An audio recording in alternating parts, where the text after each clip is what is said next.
Hello everyone. सो वो news finally आ ही गई जहां पे इनकम टैक्स का बिल आज हुआ पार्लियामेंट में present.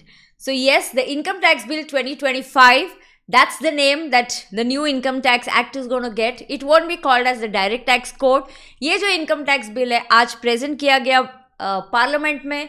It has now been given to a committee, जो कमिटी अभी इसके ऊपर एक रिपोर्ट सबमिट करेगी, and the committee has been given a deadline of submitting a report by the first day of the monsoon session of the parliament.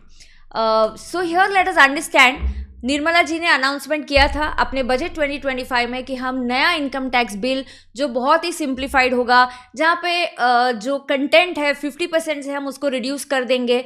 Now let us actually know what is I will tell you some very interesting things about this new income tax bill.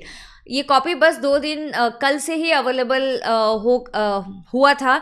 I have studied a few things and I am going to share some nice interesting things. Of course और भी जानने के लिए मैं और भी videos बनाने वाली हूँ, तो do stay tuned and watch if you want to know about the new income tax bill. Now the new income tax bill, that is 2025, here let me give you some statistics. Of course, we all know the old income tax act consists of 298 sections and the new income tax bill consists of 536 sections. So ऐसा कैसे हो गया? निर्मला जी ने तो promise किया था कि number of section जो है वो तो हम करने वाले हैं रिड्यूस. तो बिल्कुल एक्चुअली आप सभी को पता है कि जो 298 सेक्शंस बोले जाते हैं एक्ट में, अगर हम एक्चुअली उनको काउंटिंग करने जाए तो it is more than 800 plus sections है. येस, बिकॉज सेक्शंस लाइक अगर हम सेक्शन 44 की बात करें, it consist of 44AA, 44AB, 44AD, tax audit, 44ADA, presumptive, AB for tax audit, AD for presumptive, ADA presumptive, 44AE. All this is, used to be counted as one section. Whereas the fact is we had more than 800 sections. So now the new income tax bill is consisting of 536 sections. अगर हम chapters की बात करें तो the old income tax act consisted of 47 chapters. The new income tax act is going to have 23 chapters. Words की अगर हम बात करें, the words that we used in the old income tax for around 5 lakh के आसपास थे. That has been cut down to 2.60 lakh. So yes, the promise made by our finance minister to cut down and simplify it is definitely there.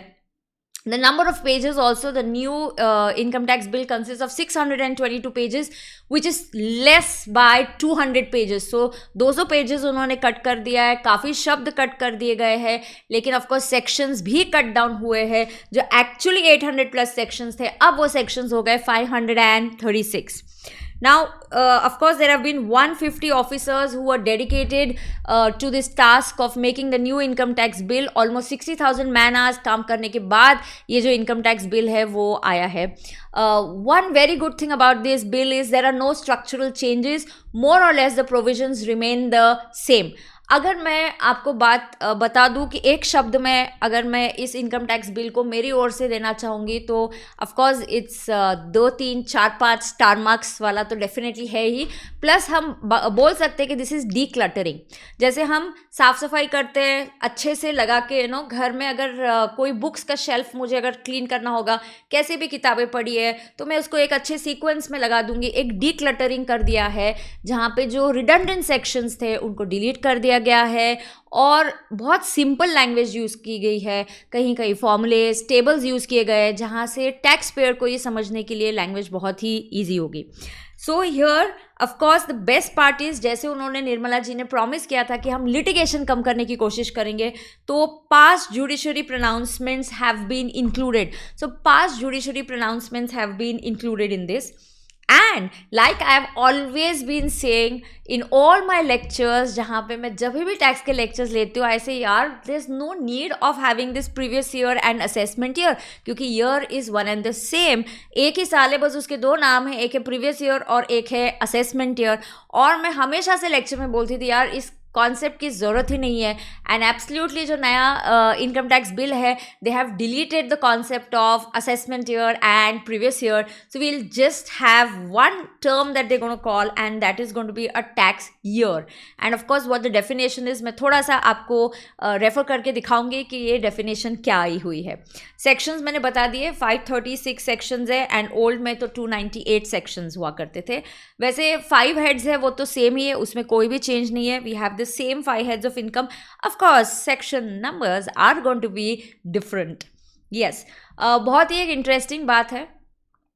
हम generally income tax में जो exemptions का section होता था, section 10 use to cover incomes exempt from tax. तो फिलहाल ये section 10 नहीं है, इसको एक चैप्टर 3 में डाल दिया गया है. और ये जो सारे इनकम एग्जम्प्ट होंगे उनको एक अलग से उसके लिए एक शेड्यूल बना दिया गया है. तो कुछ सेक्शंस का चेंज होने वाला है, that is all okay, but overall the provisions remain more or less very very similar. Now chapter 6 से deductions है. Of course one thing I was looking forward to is that ये जो old regime है taxation का, I was thinking शायद ये delete हो जाएगा, but it has been continued. माने अभी भी हमें tax जो है दो options में करना पड़ेगा. One is the old regime and one is the 115 back, which is of course the default regime, and everyone is definitely going to go in for 115 back. And you know why?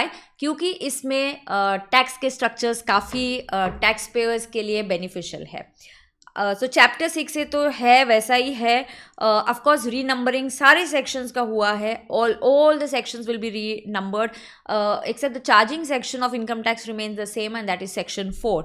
Now जो section 80C हुआ करता था, अब वो हो गया section 123. Most of the, अगर मैं बिजनेस एक्सपेंसेस की बात कर रही थी, more or less all the expenses continue, they are very similar. Old tax regime भी कंटिन्यू होगा, मैंने आपको बता दिया. Many of course outdated sections have been removed. तो अगर मैं आपको यहाँ पे ये जो बिल है, ऑफ कोर्स ये इफेक्टिव कब से होगा सब आपको दिखा देती हूँ. सो ये जो है income tax bill, year section 1 जो है शॉर्ट टाइटल कमेंसमेंट, सेक्शन 2 जैसे डेफिनेशंस है, and here comes 3 definition of tax year. So AY और पीवाई का कॉन्सेप्ट चला गया और अब हमें है टैक्स ईयर. बस of course year will be from April. They very clearly defined जो डेफिनेशन है ना बेटा टैक्स पेयर की, वो यही है कि टैक्स पेयर की जो डेफिनेशन, सॉरी टैक्स पेयर नहीं, टैक्स ईयर की जो डेफिनेशन है वो है फ्रॉम 1 अप्रैल. 12 मंथ्स का पीरियड स्टार्टिंग फ्रॉम 1 अप्रैल. तो ऑफकोर्स हम फाइनेंशियल ईयर ही फॉलो करने वाले हैं. नाउ सेक्शन 4, जैसे मैंने आपको बोला, charging section of income tax, जो पहले भी सेक्शन 4 था अभी भी वही है section 4. So that is also good enough. 6 is residential status.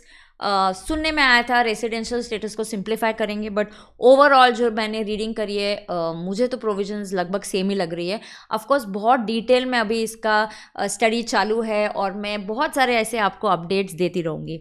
So residential status is there. Here I was telling you, see chapter 3. तो ये जो चैप्टर 3 है, this talks about incomes which do not form a part of total income. तो ये बिल्कुल भी section 10 नहीं है. Section 10 in fact apportionment of income between spouses govern by Portuguese civil code है. तो सेक्शन 10 तो एग्जम्प्ट इनकम नहीं है, वो तो अभी अलग चैप्टर में चला गया है. और कौन से इनकम एग्जम्प्ट होंगे उसके लिए अलग से शेड्यूल दिया गया है. Chapter 4 talks about computation of total income. So ये आपके 5 हेड्स ऑफ इनकम है. हेड्स ऑफ इनकम में से ऑफकोर्स सैलरीज है. अब सैलरीज का जो नया सेक्शन है it is from 15 to 19 and old v new it was from 15 to 17. तो ऐसे ये सैलरीज के बाद आता है इनकम फ्रॉम हाउस प्रॉपर्टी, जो अब नया सेक्शन आप देख रहे हो is from 20 to 25 and the old section use to be from 20 to 27. So on. अगर मैं पीजीबीपी की बात करूँ 28 to 44, thank God they've done this 26 to 66, because PGBP में भी बहुत से सब सेक्शंस जैसे अगर 2 सेक्शंस आ गए 44 AD and there was 44 AE presumptive, तो हम एक नया प्रिजम्पटिव लेके आए तो उन्होंने 44 एडीए कर दिया था. अब ऐसा कुछ नहीं किया, अब स्ट्रेट नंबरिंग हो गया है. स्ट्रेट नंबरिंग हो गया है सेक्शंस का पूरा. तो अगर हम देखेंगे पीजीबीपी स्टार्ट हो रहा है 26 to it will go on to 66, right. तो उसके बाद कैपिटल गेन्स है जो ओल्ड 45 to 55 हुआ करता था, now it is 67 to 91. No major changes. All the tax rates everything has been continued as it is. Of course iOS आ गया. iOS के बाद ऑफ कोर्स मैं, लेकिन सबसे इम्पोर्टेंट एक बात जो आपको बोलना चाहूँगी कि ये जो एक्ट है, it is going to be applicable from 1 April 2026 से एप्लीकेबल होने वाला है. वो बहुत ही इंपॉर्टेंट बात है. अब मैं कुछ सेक्शंस या कुछ चीज़ें आपको दिखा दूंगी यहाँ पे. I just show you a few things over here. Here, so this is the last section, and that is 536, and here you have these 16 schedules, right? And here the act starts, and here is your chapter 1 that starts. Chapter 1, of course, the act will be called as the Income Tax Act 2025. I like this name. Rather than a direct tax code, this is the name that I really like, and that's Income Tax Act 2025. It is going to come into force from 1st April 2026. तो ये applicable होने वाला है आपका income tax act, जी हाँ, 2025. अब जो budget में उन्होंने अनाउंसमेंट करी और जो चेंजेस है, that is your finance act 2025 है, और वो एप्लीकेबल हो रहा है 1 अप्रैल 2025. तो अभी एक और साल जाएगा, उसके बाद ये इनकम टैक्स एक्ट आएगा. तो जो इंटर और फाइनल के जो स्टूडेंट्स हैं जिनको लग रहा है ओ माय गॉड मैम, हमें अब नया एक्ट आएगा तो हमें एग्जाम या अटेम्प्ट बहुत जल्दी से क्लियर करना है, कुछ भी करके क्लियर करना है, फिर नया एक्ट आ जाएगा. डोंट वरी, सिर्फ सेक्शन नंबर्स जो है नए हैं, provisions are more or less similar. And I always believe when you study the old thing and then you do the transition, आपका अंडरस्टैंडिंग और भी बेटर हो जाता है. ठीक है, यस. तो यहाँ देखिएगा, ये आ गया. It is going to come into force from 1 April 2026. Parliament is definitely going to discuss this in the monsoon session. उसके बाद ये पास होगा, एक्ट बनेगा, तो काफ़ी टाइम है. सो आपको अभी चिंता करने की ज़रूरत नहीं है. May 26 एग्ज़ाम्स के लिए तो मुझे बजट फाइनेंस एक्ट जो हमारा 2025 बजट अभी प्रेजेंट हुआ था वो आएगा, नया एक्ट नहीं आएगा. एंड नया एक्ट आ भी गया, आगे ही आएगा, उसके पहले तो आना नहीं है, राइट. अगर मैं आपको कुछ और चीज़ें यहाँ पे दिखा दूँ, ब्लॉक ऑफ असेट्स की डेफिनेशन, बुक्स की डेफिनेशन, कैपिटल असेट की डेफिनेशन है, एग्री इनकम की है. मुझे एक पर्सन की डेफिनेशन दिखानी है, वो भी सेम है.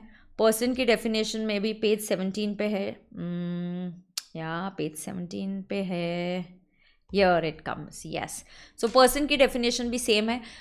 ऐसा बोला जा रहा था कि HUF का कॉन्सेप्ट शायद डिलीट कर देंगे, लेकिन नहीं किया है. तो individual, HUF, company, firm, AOP, BOI, local authority, AJP, the person definition also continues the same. So more or less provisions are similar. It's a very good thing. Litigation कम होगी. लिटिगेशन इसलिए कम होगी क्योंकि उन्होंने जो पास्ट इतना पुराना जो 60 ईयर्स ओल्ड एक्ट है हमारा, उसमें इतने सालों में जो भी पास्ट जुडिशरी प्रोनाउंसमेंट्स हुए थे उन सबको एक एक्ट का हिस्सा बनाया हुआ है, सो दैट लिटिगेशंस कम हो जाए. तो अगर ओवरऑल बात करेंगे तो ऑफकोर्स सेक्शन नंबर्स कम हो गए हैं. अभी जो कॉम्प्लिकेशंस हो रही थी सेक्शंस में, बहुत सारे प्रोवाइजोज, एक्सप्लेनेशंस, काफ़ी सारे ये डिलीट हो गए. सीधा रीस्ट्रक्चरिंग ऑफ सेक्शंस हुआ है. And overall it's a very very positive thing, looks very good. Of course क्या मैम इससे CA की वैल्यू कम हो जाएगी? बिल्कुल नहीं. हमें ना तो AI रिप्लेस कर सकता है, ना तो हमें ये कोई सिंप्लीफाइड एक्ट से हमें डरने की ज़रूरत नहीं है, क्योंकि कहीं भी आ जाओ उसका इंटरप्रिटेशन, टैक्स प्लानिंग, ये हम ही कर सकते हैं. ऑफकोर्स एज ए CA हमने AI की हेल्प लेनी चाहिए to make things simpler for us. So I will be coming with more such videos to give you updates about the new income tax bill 2025. So stay tuned. Thank you. Tada. Bye bye.